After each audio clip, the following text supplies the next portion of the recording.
Halo semuanya, nama gue Topan dan welcome back to my channel.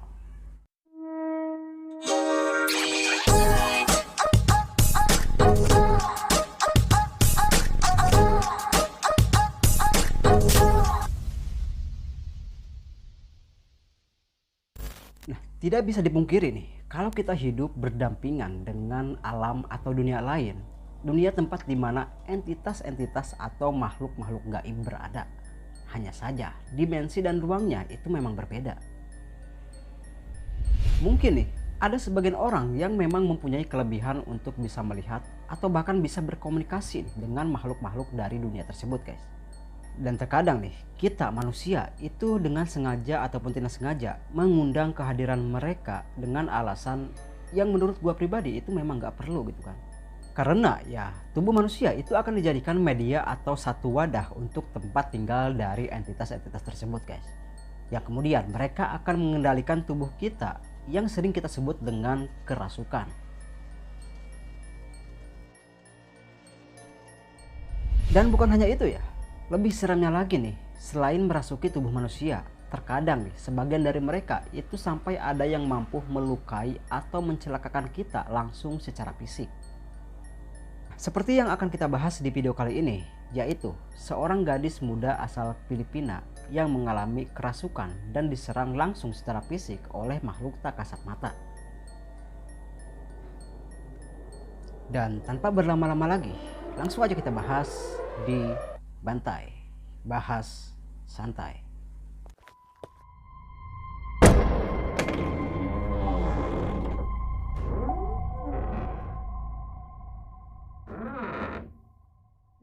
Nah, kasus yang akan kita bahas kali ini adalah kasus yang sempat menggemparkan negara Filipina pada saat itu. Sampai-sampai nih, harus melibatkan seorang pendeta asal Amerika yang harus jauh-jauh datang ke Filipina untuk melakukan eksorsisme atau pengusiran setan. Dan kejadian ini itu menjadi kasus kerasukan pertama yang berhasil didokumentasikan di Asia Tenggara.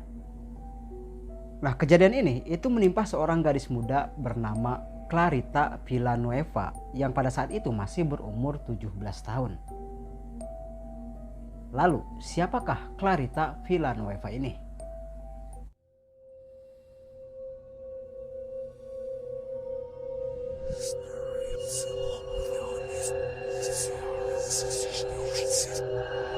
Clarita Villanueva lahir pada tahun 1935 di kota Bacolod, Visayan, Provinsi Negros Occidental, Filipina.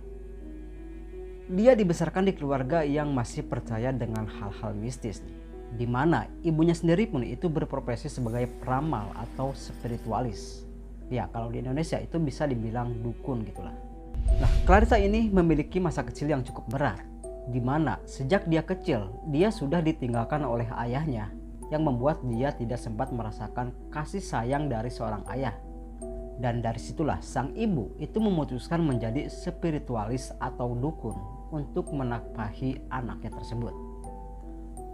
Nah, namun pada usianya yang ke-12 tahun, ibunya itu mengalami sakit yang cukup parah, sampai akhirnya dia pun meninggal dunia pada tahun itu, yang membuat si Clarita ini harus hidup sendirian, guys.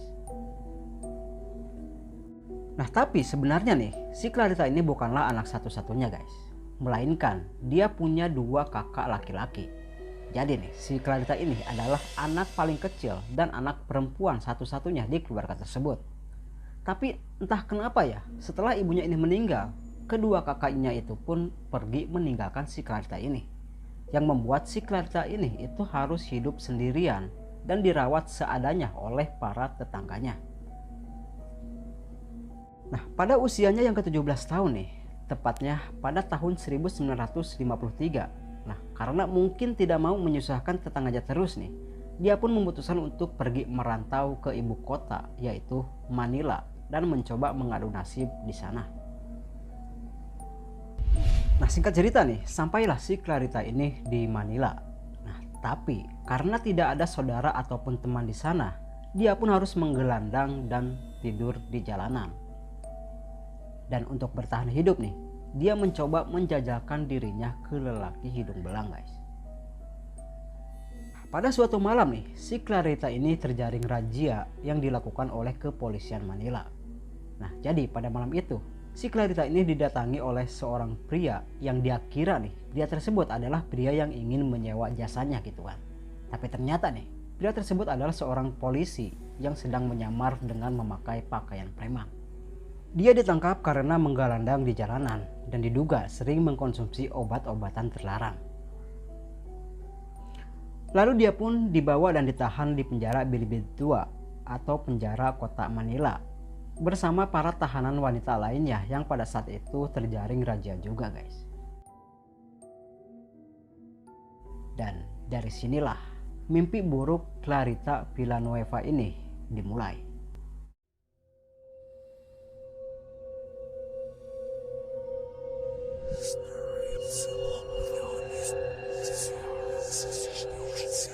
Nah, setelah 1 hari di penjara nih, polisi yang pada saat itu sedang bertugas tiba-tiba nih mendengar suara jeritan dari ke arah kamar selnya si Clarita ini.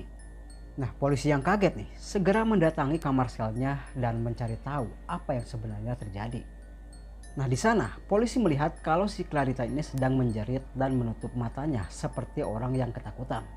Nah, polisi pun mencoba mencari tahu apa yang membuat si Clarita ini seperti itu. Nah, setelah ditanyai oleh polisi nih, si Clarita ini berkata kalau ada 2 sosok makhluk yang menyeramkan yang ingin mencoba menyakiti dirinya guys. Nah, sontak polisi pun tidak percaya gitu kan. Nah, mereka berpikir nih, si Clarita ini sedang berhalusinasi akibat di bawah pengaruh obat-obatan terlarang. Dan setelah itu, polisi pun memasukkan kembali si Clarita ini ke kamar selnya.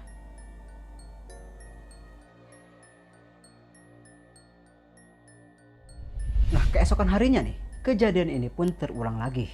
Nah, si Clarita ini menjerit-jerit dan berontak di kamar selnya. Lalu polisi pun mencoba menenangkannya.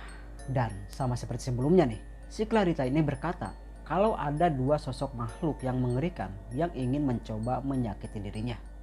Yang membuat polisi ini berpikir, apa si Clarita ini masih ada pengaruh obat-obatan terlarang atau gimana nih gitu kan. Nah, karena pada saat itu si Clarita ini berontak, para polisi pun memegang kedua kaki dan tangannya dari si Clarita ini. Nah, pada saat itu polisi dikagetkan dengan temuan luka bekas gigitan pada bahu sebelah kanan si Clarita ini. Nah, luka bekas gigitan tersebut itu kelihatan masih baru dan masih mengeluarkan darah segar, seolah-olah nih baru saja digigit gitu kan. Yang memang nih pada saat diperiksa sebelumnya, luka bekas gigitan tersebut itu memang tidak ada guys. Dan tidak lama kemudian nih, si Clarita ini pun jatuh pingsan dan tidak sadarkan diri. Nah, di sini para polisi pun mulai heran nih, karena menurut mereka ya, memang orang-orang yang di bawah pengaruh obat-obatan terlarang itu akan berhalusinasi dan cenderung ingin menyakiti diri sendiri. Tapi sangat tidak memungkinkan kalau si Clarita ini bisa menggigit bahunya sendiri, karena posisinya itu memang ada di sini gitu kan. Hal itu tidak memungkinkan dilakukan oleh orang-orang yang normal pada umumnya. Ditambah nih, semenjak kejadian pertama, si Clarita itu memang dipisahkan dari tahanan-tahanan lainnya guys. Jadi posisi dia tuh memang lagi sendiri pada saat itu di kamar selnya. Nah, karena khawatir nih, pada tanggal 18 Mei 1953, Mayor Arsenio S. Lacson yang menangani kasus ini itu membawa seorang ahli medis yang bernama Mariano Lara. Lalu mereka membawa si Clarita ini ke sebuah kamar mayat untuk dievaluasi mengenai fisik dan psikologisnya. Nah, pada saat diperiksa nih, si Clarita ini ketawa-ketawa dan dia berkata ya, kalau kedua makhluk tersebut itu sedang menggelitiki kakinya. Nah, karena takut berontak lagi nih, Mayor Arsenio itu langsung memegang kedua tangan dari si Clarita ini. Dan gak lama kemudian nih, tiba-tiba si Clarita ini menjerit kesakitan guys.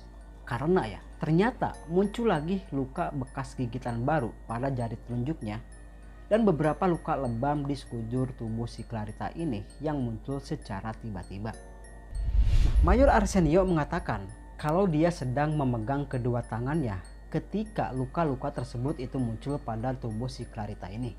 Dia juga menegaskan memang bukan karena si Clarita ini berhalusinasi atau memang ingin melukai dirinya sendiri guys. Ditambah hasil pemeriksaan juga itu tidak menunjukkan kalau si Clarita ini menderita gangguan mental atau sakit yang lainnya. Saat ditanyai mengenai sosok yang ingin menyakiti tersebut, si Clarita ini menjawab kalau makhluk tersebut itu berbadan besar, hitam, dan memiliki rambut keriting di sekujur tubuhnya. Nah, sedangkan makhluk yang satunya lagi itu berwujud pria tampan, berkulit putih, dan berkumis tipis. Dan dari sinilah berita mengenai keanehan ini pun mulai menyebar di masyarakat Filipina.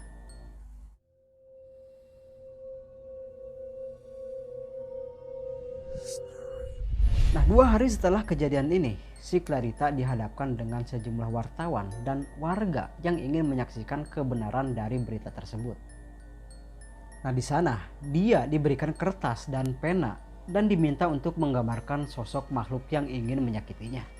Nah, tapi tiba-tiba nih, dia malah menelan kertas dan mengunyah pena yang dia pegang pada saat itu. Dia juga bersikap aneh, di mana dia minum menggunakan cangkir yang kosong dan menolak saat diberikan air oleh para petugas. Nah, dia juga jadi sensitif nih sama simbol-simbol agama dan mencoba merusak patung Bunda Maria yang pada saat itu sedang terpanjang di sana. Nah, karena merasa ini sudah di luar keahlian mereka gitu kan. Akhirnya nih, Mayor Arsenio menghubungi rektor dari Universitas Santo Thomas dan Uskup Agung dan meminta mereka untuk melakukan eksorsisme atau pengusiran setan kepada si Clarita ini. Dan setelah itu, pihak dari universitas mengirim seorang pendeta Katolik bernama Father Benito Vargas. Nah, sang pendeta pun mencoba mengamati apa yang dialami oleh si Clarita ini guys.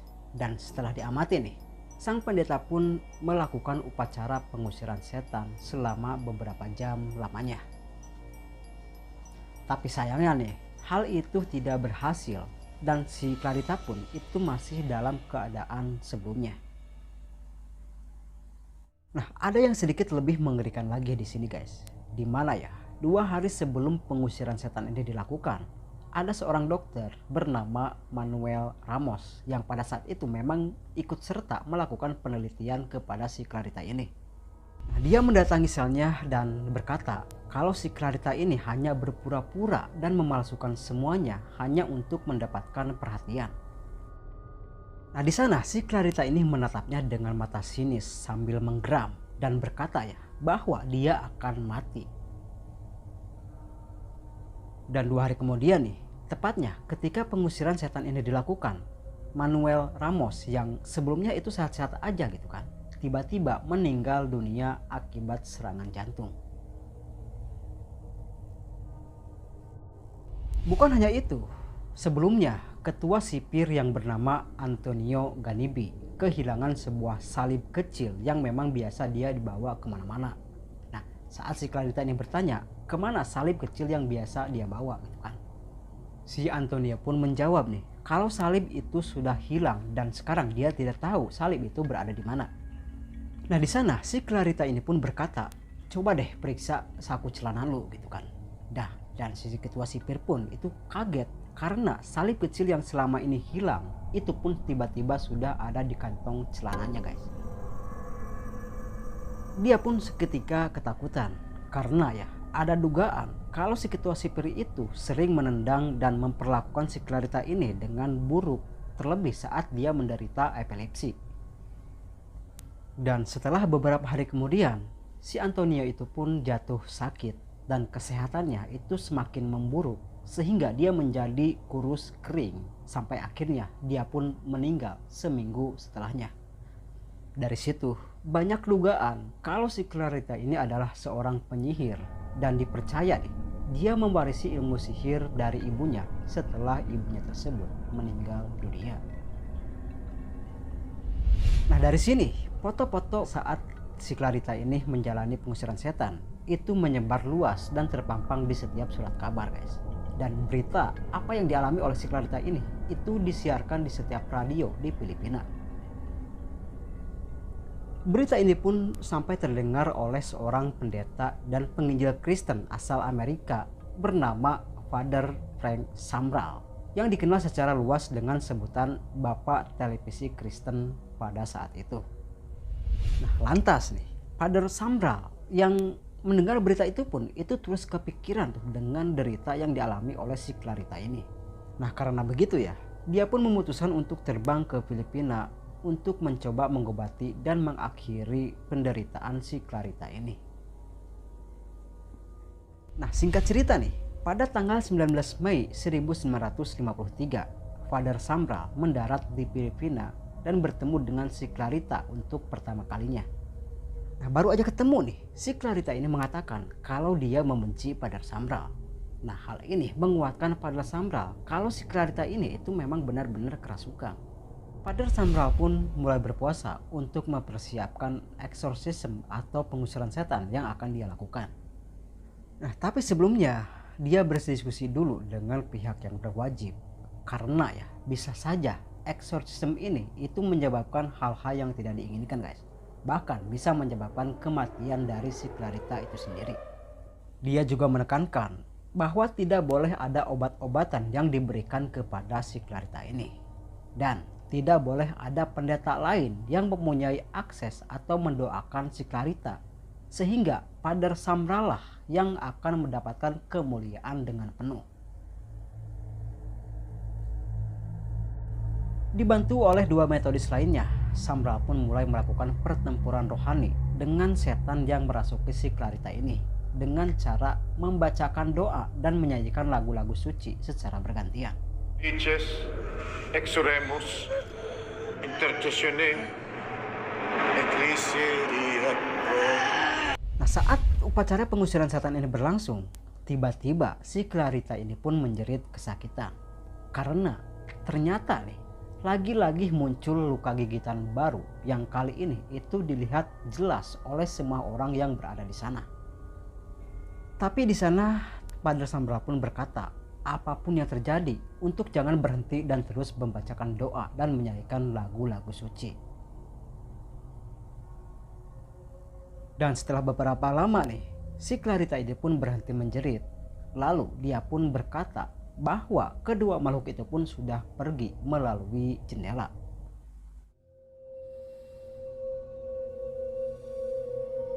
Nah, karena mendengar hal itu, semua orang yang berada di sana itu mengira kalau semua ini sudah berakhir, guys. Nah, tapi ternyata nih, pada malam berikutnya, makhluk itu pun kembali merasuki tubuh si Clarita ini. Nah, kali ini dia berteriak menghina dan mengucapkan kata-kata yang intinya itu menghina Tuhan, guys. Dan dia juga bilang kalau dia membenci Father Sambral secara berulang-ulang.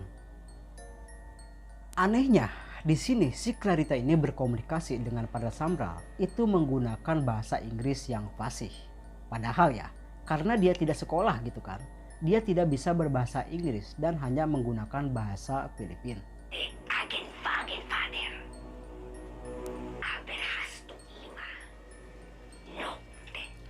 Lalu dilakukanlah pengusiran setan yang kedua. Nah, di saat Sambral menyuruh setan itu pergi, setan itu berkata lewat tubuh si Clarita ini bahwa si Clarita ini adalah seorang pendosa. Sehingga dia itu berhak untuk tetap berada di tubuh si Clarita ini selama mereka mau. Namun, Father Sambral dan kedua metodis lainnya itu tidak menyerah begitu saja, guys. Mereka terus membaca doa dan menyanyikan lagu-lagu suci secara bergantian. Sampai akhirnya setan itu pun pergi dari tubuh si Clarita ini.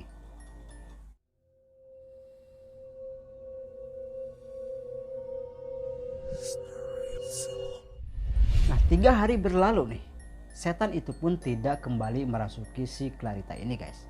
Nah, tapi untuk memastikan gitu kan, Father Sambral pun melakukan pengusiran setan yang terakhir sebelum dia kembali ke Amerika.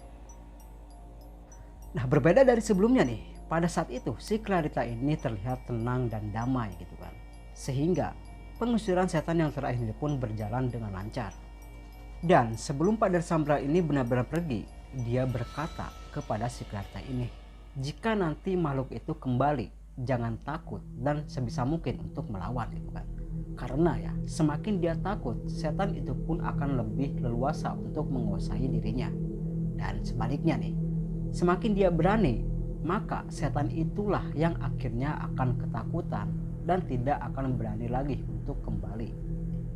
Di sana, si Clarita pun mengiyakan pesan dari Father Sambral tersebut. Dan setelah itu, dia pun diberi makan dan dibiarkan untuk beristirahat.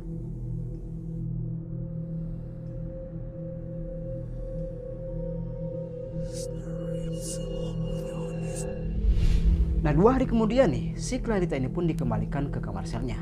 Nah, tapi sebelum dia masuk ke kamar selnya, dia meminta sebuah pisau cutter yang katanya untuk memotong kukunya, guys. Nah, di sini polisi itu mulai merasa curiga. Jangan-jangan nih, ini itu memang benar-benar belum berakhir. Nah, karena gak biasanya nih, si Clarita ini meminta sebuah pisau cutter yang padahal kukunya itu masih rapih dan tidak panjang-panjang banget. Nah, karena khawatir terjadi apa-apa lagi nih, para petugas pun tetap berjaga-jaga dan tidak meninggalkan selnya dari si Clarita ini, guys.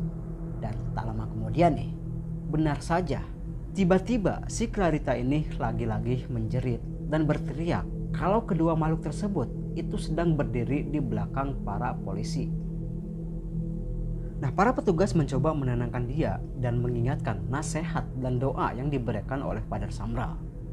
Nah, di sana si Clarita pun melakukan apa yang dikatakan oleh pendeta Sambral tersebut. Nah, kali ini dia berdiri dan mengayunkan tangannya seolah-olah dia sedang bergulat melawan makhluk yang tak kasat mata tersebut. Nah, setelah beberapa lama dia berontak, akhirnya dia pun lemas dan langsung tidak sadarkan diri, guys. Lalu para petugas mengangkat tubuhnya dan membaringkannya di atas meja untuk diperiksa. Dan tak lama kemudian nih, dia pun tersadar dari pingsannya. Dan dia berkata nih, akhirnya setelah saya melawan mereka, sekarang kedua makhluk itu pun sudah benar-benar pergi.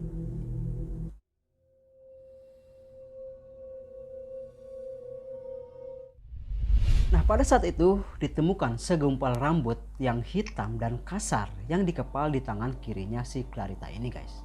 Nah, polisi mengira bahwa kalau rambut tersebut itu adalah rambut dari si Clarita ini.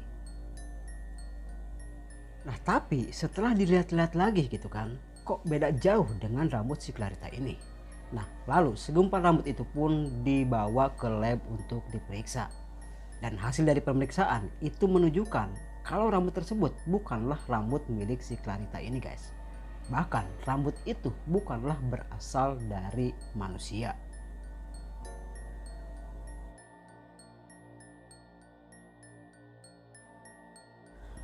Nah, setelah beberapa bulan berlalu nih dan tidak ada tanda-tanda kemunculan dari makhluk itu lagi, akhirnya si Clarita ini pun dinyatakan sembuh total. Nah, lalu kepolisian Manila itu memulangkan si Clarita ini ke daerah asalnya, yaitu kota Bacolod. Dan sesampainya di sana, dia dinikahi oleh seorang petani dan kabarnya mereka sudah memiliki 2 orang anak. Lalu dia pun hidup bahagia bersama keluarganya tanpa ada gangguan-gangguan dari makhluk misterius itu lagi, guys.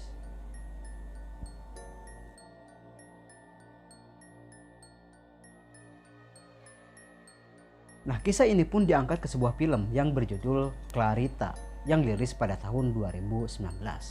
Nah, buat kalian yang mau menonton filmnya, kalian bisa klik link yang udah gua taruh di deskripsi video di bawah. Dan bagaimana nih menurut kalian mengenai kasus yang satu ini, guys? Tulis pendapat kalian di kolom komentar di bawah. Nah, terima kasih buat kalian yang sudah menyempatkan menyimak pembahasan ini sampai di sini. Dan jangan lupa untuk subscribe, like, dan share video ini ke teman-teman kalian. Nyalakan juga notifikasinya agar kalian tidak melewatkan pembahasan-pembahasan seru lainnya dari channel ini. Gua Topan, sampai jumpa di pembantaian kita selanjutnya.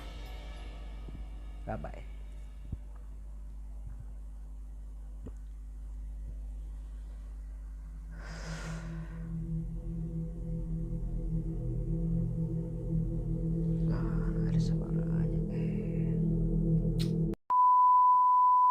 Dia pun seketika kita kerasukan. Anjing. Father Sambral pun itu mulai berpuasa untuk mempersiapkan eksorsisme atau pengusiran setan yang akan dia lakukan. Nah, karena mendengar hal itu, semua orang yang